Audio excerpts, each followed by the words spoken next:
This is my second report from Guernsey, and as you can see, I'm in a very narrow lane. However, it's the animals that did use these lanes many years ago that I'm going to be finding out about from Rodney Dyke. Rodney, can you tell me about the story of Guernsey and its relationship with donkeys? Well, the donkeys have been around in Guernsey for hundreds of years, I suppose. Obviously, years ago they were used instead of a horse. They were easier to keep. I had two great uncles who had a donkey called Smokey. He used to pull a cart, and they used to go out in the fields and milk the cows, and they used to take the milk to the milk depot. And where did your first donkey come from? Well, when I was, I suppose, in my 20s, we had a young family, and I was a farmer, and we saw over in the local paper a Mr. Best, and he had a donkey for sale called Jacko.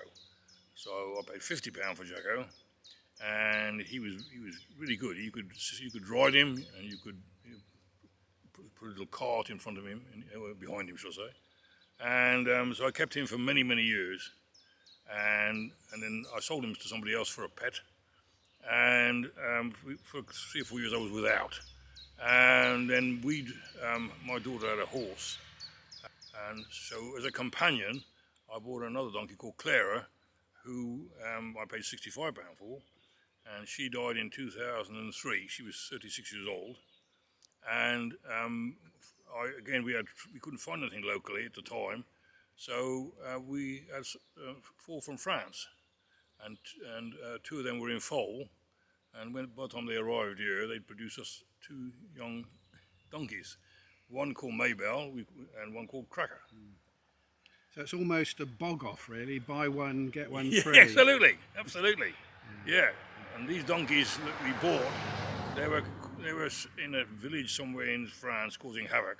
There's 20 of them, and so they were rounded up.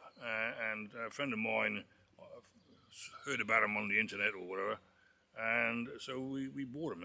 And they had to stay in quarantine in St. Malo for a couple of weeks, and then we picked them up and brought them here, and that's 2007. I mean, at the moment, some people would look at them and say, well, they look a bit scruffy.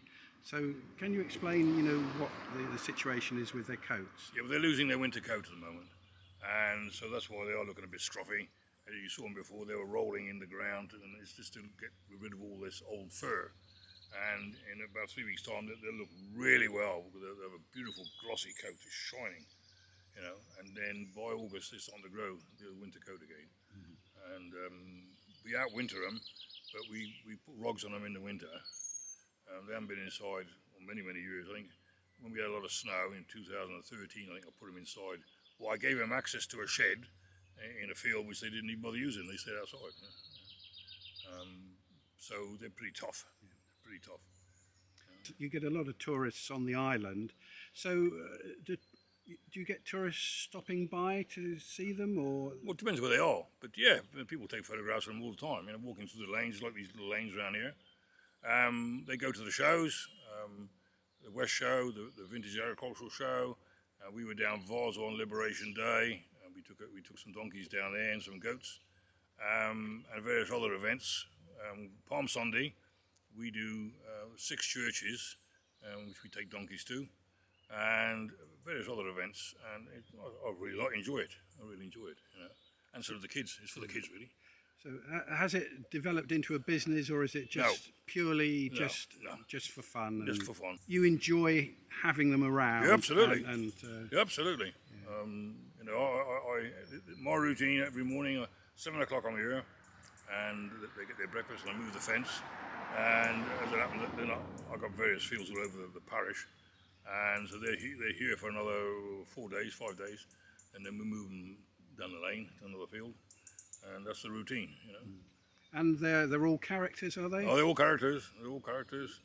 Cracker, this one here, he's cheeky, and he likes to bite if you get a chance. They're all individual. They handle well. We've never put anybody on their back, so I wouldn't like to put anybody on their back, because I think you wouldn't be on there long. Be in a heap in the road. But Connection with the name of donkeys and people from Guernsey. well, again, I think it's a nickname that we've had for many, many years. We've always been called Guernsey Donkeys because apparently we're stubborn, and so it's stock basically. But because there's not that many purebred Guernsey people left, I mean, there's 63,000 people living on this island, but actual purebred, it might be 10,000 maybe. I have no idea. So we're the true donkeys. So, are you proud to be a Guernsey donkey? I am very proud to be a Guernsey donkey. Et non de Guernésiais.